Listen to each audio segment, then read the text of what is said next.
messieurs les membres du comité exécutif, chère assemblée,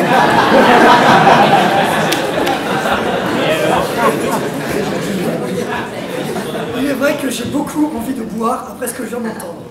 J'aimerais tout d'abord remercier le mépris des deux groupes parlementaires qui viennent de passer. Ils arrivent comme des fleurs, ils viennent nous dire alors vous n'avez pas discuté de l'efficacité de la loi, et maintenant moi je vais le faire. Donc ce que je propose c'est ça, eux ils sont des magots, moi c'est la voie de la vérité, voilà, ne votez pas pour eux. Merci pour votre mépris. On va... Un peu de respect. Merci. Je ne vais pas revenir sur ce qu'ils ont dit parce que j'ai envie de parler avec les membres de l'opposition, ce sera sûrement plus constructif.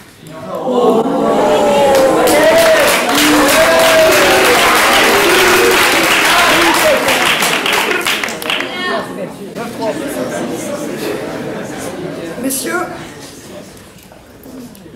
1573 Français ou résidents en France sont recensés pour leur implication dans les filières djihadistes. Par ailleurs, les plateformes d'appel permettant aux citoyens de signaliser des cas de radicalisation a enregistré plus de 2500 signalements, dont 630 ont été jugés très sérieux et examinés par les services spécialisés. Cela, c'est la loi, c'est le statu quo qui l'autorise.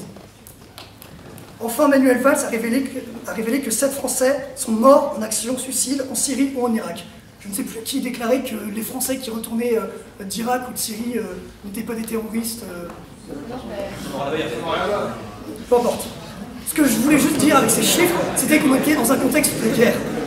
Et ça, l'opposition l'a très bien compris. Maintenant qu'on a compris ce contexte, on peut enfin vraiment parler. Monsieur le ministre, j'ai une question. Je vais même pas commencer à parler, rasseyez-vous s'il vous plaît.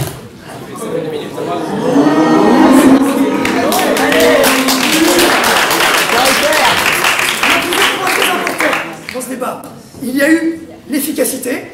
On a tous les deux parlé de cette efficacité, merci, qui est finalement la conciliation entre la liberté et la sécurité, en quoi la sécurité va permettre la liberté.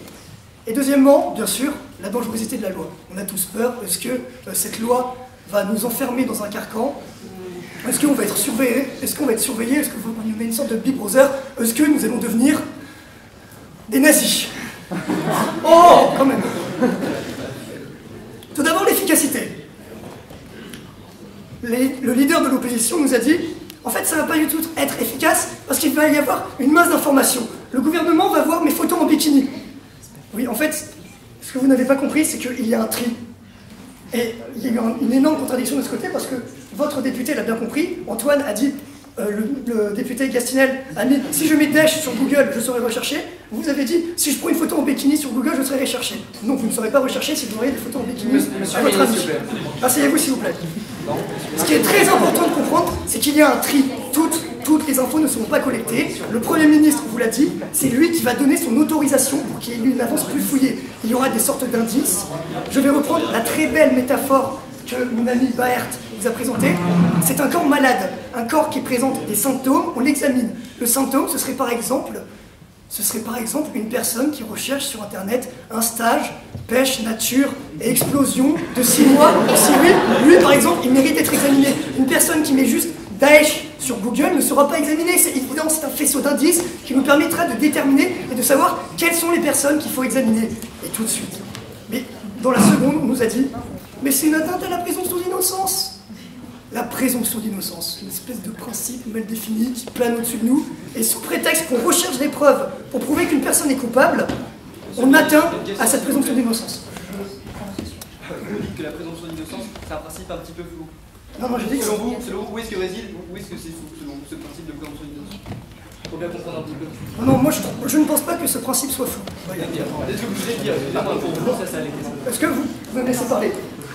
Il nous a dit on atteint à la présomption d'innocence. Mais est-ce que lorsqu'on recherche des preuves pour prouver qu'une personne est coupable, on atteint vraiment à cette présomption d'innocence?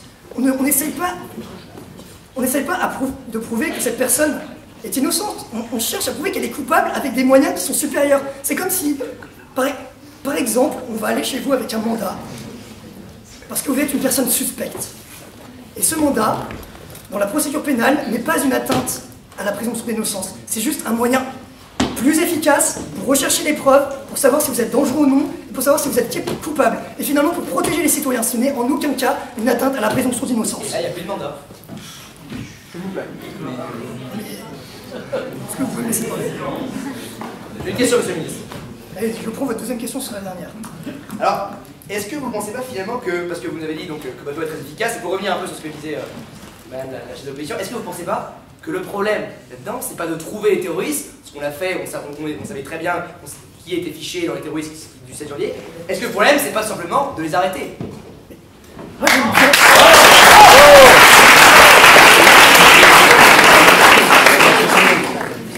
Je sais pas d'où on sait, mais si on savait vraiment, on les aurait arrêtés, et si on propose cette loi, arrêter avec cette loi, l'État n'est pas là pour dire, on sait qu'il va y avoir un attentat, on le sait, c'est sûr, ça aura lieu le 7 janvier 2014 à Charlie Hebdo, mais on peut rien faire. Mais non, pas du tout. Merci, monsieur. Oui. On nous a dit, en fait, le gouvernement, si on n'est pas efficace, c'est parce qu'on a eu peur. C'est une réaction de peur. Mais on s'en fiche de cette réaction. On n'est pas là pour juger l'état du gouvernement, qu'on ait peur, qu'on ait envie de rire, qu'on soit triste, qu'on soit désespéré. On cherche à juger une loi. Chercher à juger l'efficacité d'une loi. Donc oui, peut-être, si on a peur, on fait cette loi, si elle est efficace, tant mieux. Si on est désespéré, on fait cette loi, elle est efficace, tant mieux. Jugez, s'il vous plaît, l'efficacité d'une loi. Merci.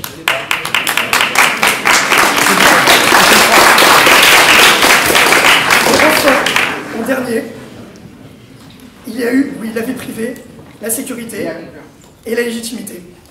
Et c'est le ministre Touéry qui vous a brillamment montré que, puisque c'est le peuple français lui-même, on est dans un parlement, on débat, on ne leur impose pas cette loi. Si le peuple français accepte cette loi, si le peuple français accepte que on puisse voir les informations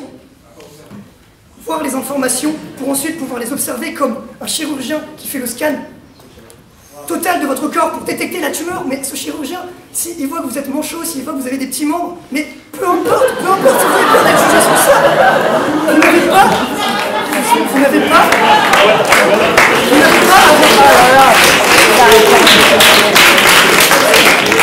pas à avoir peur du regard de l'État sur vos informations, parce que ces informations ne seront jamais utilisées avec malice. Enfin, j'aimerais que vous sachiez, il y a une sorte de frustration en France. On sait, comme vous l'avez dit sans cesse, on sait qu'il y a des terroristes, il y en a beaucoup, mais on n'arrive pas à lutter contre eux. Mais juste, pourquoi on ne se donne pas les moyens de lutter contre eux? Est-ce que quand vous allez voir les familles qui ont eu des proches victimes des attentats, vous allez leur dire « Mais j'aimerais lutter contre le terrorisme, mais j'ai lu George Orwell quand j'avais 13 ans, donc bah, je ne peux pas lutter parce que si je lutte contre ça, je suis un nazi !»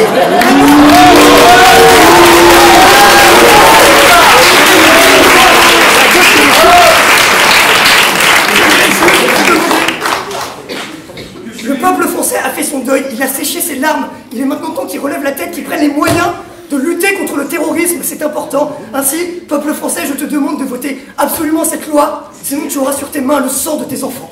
Ouais.